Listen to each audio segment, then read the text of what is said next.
working with the local church to take the hope of Christ to every student in the United States. This is First Priority. Now here are your hosts, Steve Cherrico and Brad Schelling. Welcome back to the podcast, everybody. My name's Steve Cherrico. This is my coworker, frenemy, and all the works, Brad Schelling. You forgot the title YouTube influencer. YouTube influencer, 100%. That you are. That I am. Not. Because we are on YouTube right now. Yes, we are. Mm-hmm. Influencing both people. And my son. Nate is one of them. And my son who watches and our this wives take one. every other week. Exactly. That's fantastic. Oh, I hope everybody's doing well, enjoying the summer. I don't know about everybody else, but my church and us as a staff, we've been talking a lot about Summer of the Soul, resting, relaxing. I think that's been in there somewhere. Rejuvenating between the busyness of ministry, the busyness of family and trips and all the things. Yeah. It is good. It has been a good summer. Has been. Mm-hmm. What's going on in the land of... Go ahead. Can't believe we're using the has been a good summer language coming out of our mouth. But yeah, school's starting. I reminded my children that they start school in less than 3 weeks yesterday. Even less than that when this airs. That was painful to them. Not friendly. Oh, goodness. I got the daddy faces from all of them. All right, thus ends this podcast. Yep, it's been great. Wipe our hands clean. Exactly. Nice. Exactly. That's pretty much what's been going on for us. We took a couple trips with the family. Good. We had the Europe family trip, going to see the Dutchland. Yeah. Meet relatives. That's a big deal. From over there, it was a very big deal. Don't Trip skate of a lifetime. over that, I was going to say. 21 of us. River cruise. Went to see the farm where my great-great-grandfather and the Schellings that still live there. I think the most important thing here, you're going to love this. Okay, I'm ready. The reason we say Schelling instead of Schelling, right? It's been kind of this unknown mystery. Well, while we were in the Netherlands, obviously we hear people talking to, I guess you would call them distant cousins. They're like, well, how do you say Schelling? And it's with a spit, it's a Schelling. Okay. Even though Schelling is a German name, the German language would say Schelling. But because we came out of the Netherlands, we say Schelling because that's how they would pronounce it. I'm with you. So all of life's questions for me have been answered with that trip. I'm content. I am at peace with life. Oh, boy. And now to your next station. How about you? What's going on with you? Man, it's been summer. Yeah? Kids are swimming, kids are camping, kids are doing their things. Yeah. Trying to keep up with Justice in North Carolina and do his thing. Yeah, chasing kids. It's been a full summer. Josiah's in Florida. Yep, there you go. Yeah, it's so he's not back. He's not at your house anymore. He was at our house. We had 7 kids, or 7 of us. So is the house quiet again? Well, the 2 college girls are still home, but they're leaving here in 2 weeks. Goodness. Yep. So. Well, Tayyam told us we have some big news this summer. We do. From the podcast. We do. You ready for it? I am. Go ahead. No, you go. You want it. 10,000. 10,000 downloads. 10,000 downloads for the podcast. Awesome. It's about time. Mm-hmm. Call everybody and get them downloading. The funny part is it's been 10,000 downloads in 10,000 years. We've been doing exactly this. Right. Exactly right. Download a year. But we're gonna celebrate the milestone. That's Thanks right. everybody It's big. for listening. Yeah. It's big. Mm-hmm. What are we going on the podcast today? We are going to talk about events in the life and the calendar of a school year. Oh, there you go. Again, we're kind of pulling things out of the Epic guide that we put out this year. Many chapters and districts use this Epic guide that we put out. Several of you use previous years. There's a library up on firstpriority.club. We talk about that all the time. But in the beginning of our Epic manual this year, there are several things. There's a club training, which we've talked about. There's planning calendar, which this fits in, right? So we're going to talk about some key dates, right? Some things like See You at the Pole and Operation Christmas Child. We're going to talk about some dates. But the thing I want you to know and do before you start putting these dates in, these dates serve the club. Yeah. They serve the Epic cycle. So the first thing you need to do is go in, look at your school calendar and say, can we fit 7, 8, or 9 Epic cycles into this calendar year? Yep. Looking at Thanksgiving break and we meet on Thursday, so you won't be meeting on Thanksgiving week. Do we move that to Tuesday? My kids don't meet that whole week, so you bump it off. How can you get the most invite weeks out of this calendar year? And you just hit what I was going to say was not only did the events in the midst of the calendar year, but at the end of the day, Epic, the idea for Epic is about invite week. Correct. I mean, just being genuine. It is. That's who we are. Yep. And so you hit it right on the nose, man. How many invite weeks can we figure out over a 10-month school calendar year in the midst of all of the comings and goings that have to do with a school's bandwidth and culture and environments? And so well said. We equip and prepare to invite our friends to hear the gospel, right? Correct. It's equip, prepare, invite. Invite week is that thing. And we do a lot of things for that invite week. And then connecting kids back to the church. But how many times can we share the gospel? And even connecting kids is still pushing towards the next invite week. If we're being honest, right? If we're being genuine about why we do Connect Week, it's the most excited person about the gospel is typically the one who just discovered that they are free. Yeah, exactly. They were lost and they're found. So that's good. So go get plugged into a church and invite your buddies to come hear the gospel. Well, let's talk about some events and how these events benefit the club and to have those events be successful. And I'll pause as we're about to talk about it and simply say one of the things I like about this list that we've been given is that these aren't our events. They're not. It's not part of our structure. They are not. It's already out there, and we're just taking advantage of the moment. So, for example, the first one in September, which is See at the Pole, which is the fourth Wednesday and has been since 1991, right? The fourth Wednesday of September is that moment where students gather from all the different backgrounds and some adults come too, but it's student led. Students gather at a specific place to pray for their campus. They pray around the flagpole. See at the pole. See at the pole. Right. Correct.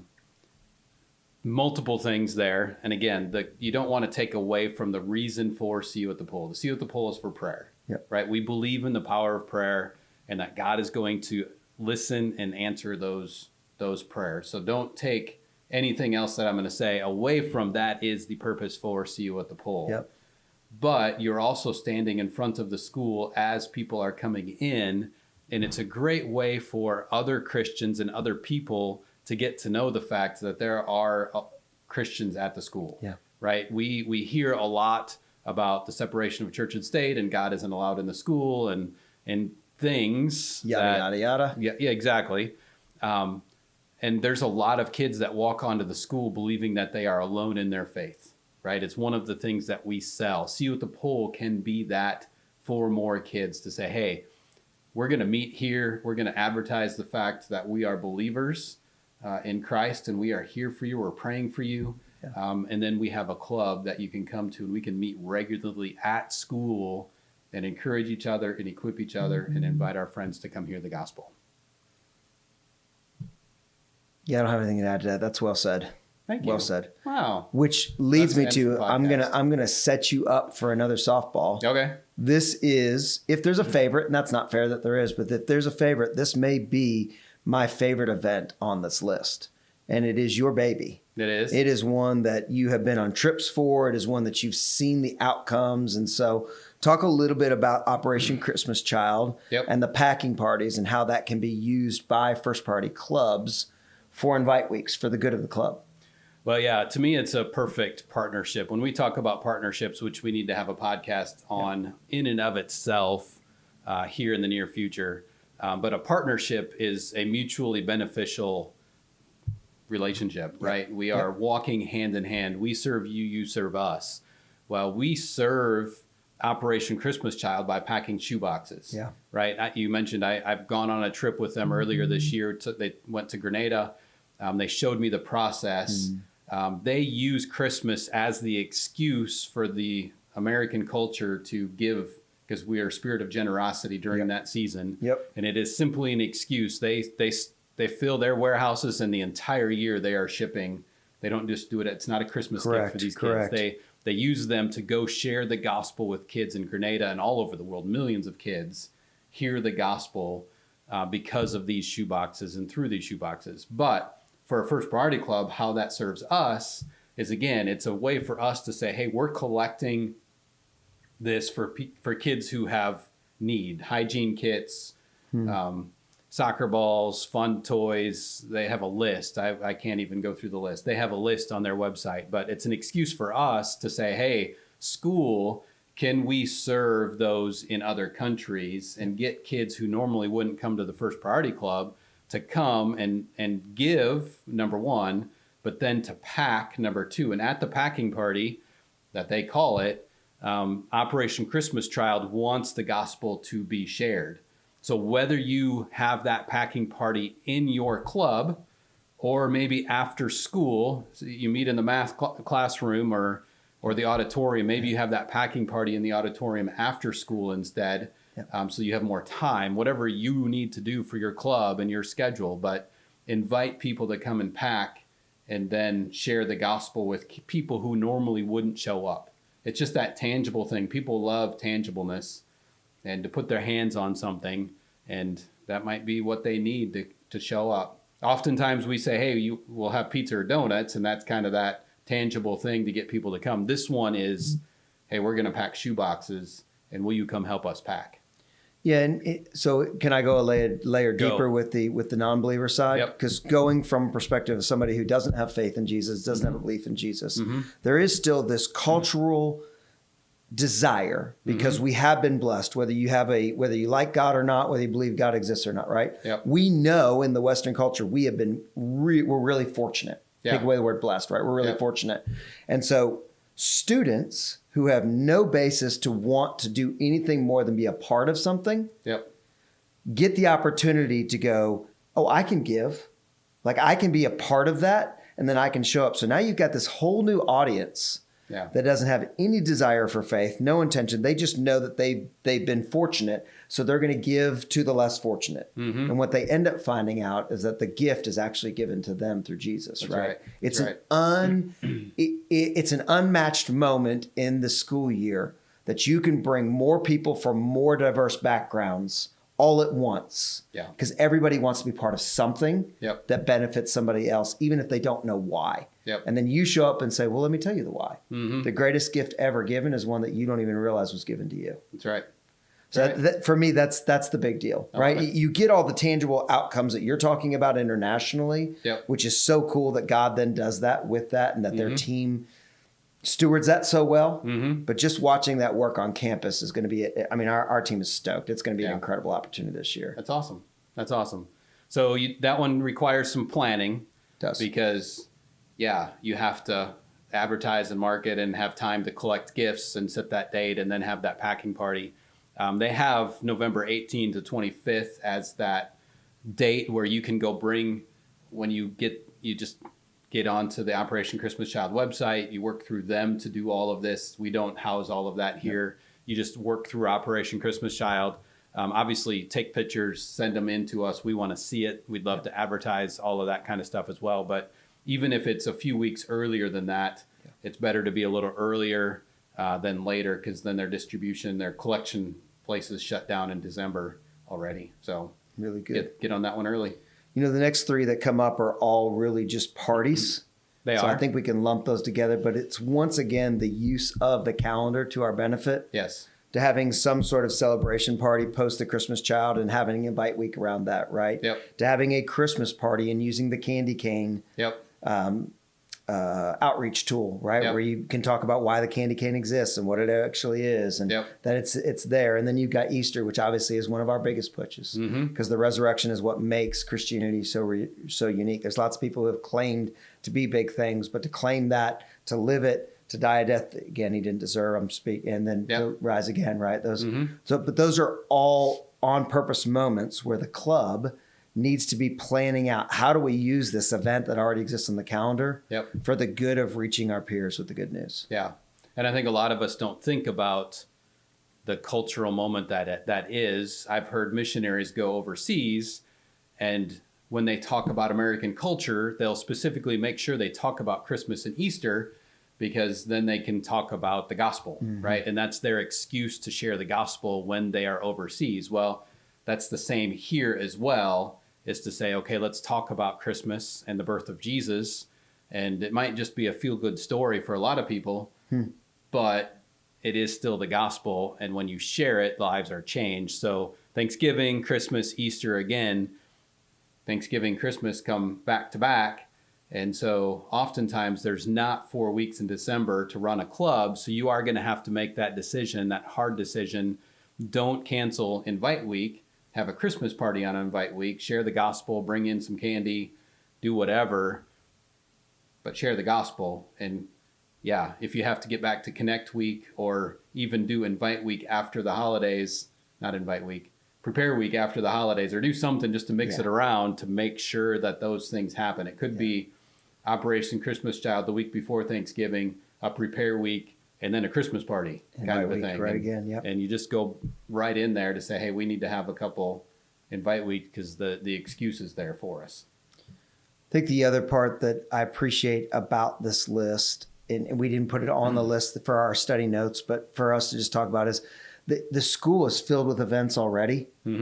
So figuring out how First Priority, the club, the movement, the network, the student sharing the gospel, figuring out how they can plug into moments that the school is already having really goes back to where you started, which is you got to look at your calendar for the year, make a determination. How can we plug in? How can we be a part of it? How can we not be separate from the school, but be part of the culture of the school and begin to change the culture, or even be a part of the way the culture is shaping because we're so involved. So it's not even necessarily calendar events. It can be just things that the school builds its year around. Great. How are you going to be afloat at the homecoming parade? Because you want to be a part of you want people to know this thing exists and why. So. Which really gets into, the three of them that are at the bottom of our list. What is that excuse, right? There's May 1st, and I didn't know any of this, National Principal Appreciation Day. May 5th through the 9th, National Teacher Appreciation Week. A lot of people probably knew that one because I think the schools do have the appreciation and promote that. They promote it, yep. But does that hit the radar of the First Priority Club to say, hey, let's celebrate our teachers? April 7 through 11, National Assistant Principal Appreciation Week. So a month before, teacher. Well, they're all about the same there. So, and pause a minute. So campus coaches, we normally talk about the students and the student movement, but I know as a campus coach, when I come on, just my literal ability to say to somebody, hey, I'm getting ready to go to the club. How was your week? And the person at the front desk is like, who are you talking to? Right? Because all they've gotten all morning long is banter, right? I need to accomplish this. My kid didn't get that. My kid forgot this, right? They got banter. And so that 3 to 5 minute pause as I walk into West End Middle School, right, is transformative to those people for that day. They're like, you're welcome here anytime. You don't just have to come on Mondays when the club is. I know. Thanks for that. Well, the reason they feel that way, right, is because I've tried to build a little bit of relationship. So campus coaches, I say all that to say, knowing these and deciding to show up with things for a teacher appreciation week is only going to build that relationship and them understanding that when there is tragedy, when there is something that happens at the school that they weren't expecting, who are they going to call? Well, you hope they call you. That's right. And say, we don't really know what you can do yet. Can you just come be a presence? Because we know that you have this faith that our families are going to need, that our students are going to need. So being aware of those is as big a deal for the adults that are coaching as it is the students, if not more. I agree. Well, and the sky's the limit for where you go there. It brings me back to my brother in his college years. He had a white erase board, and he had every day he would look up what national day it was that day. No. Well, he's college. Like, what excuse can I have to celebrate and to party, right? So every day is a party. So it was National Cat Day or National whatever day, and it's just an excuse. What excuse can you find to share the gospel with the friends in the school? What excuse can you have to celebrate, to say, why are you celebrating? Well, it's this, and Jesus loves you, whatever that case might be. May 1st, National Principal Appreciation Day. It's also the National Day of Prayer. And it's another excuse to get together.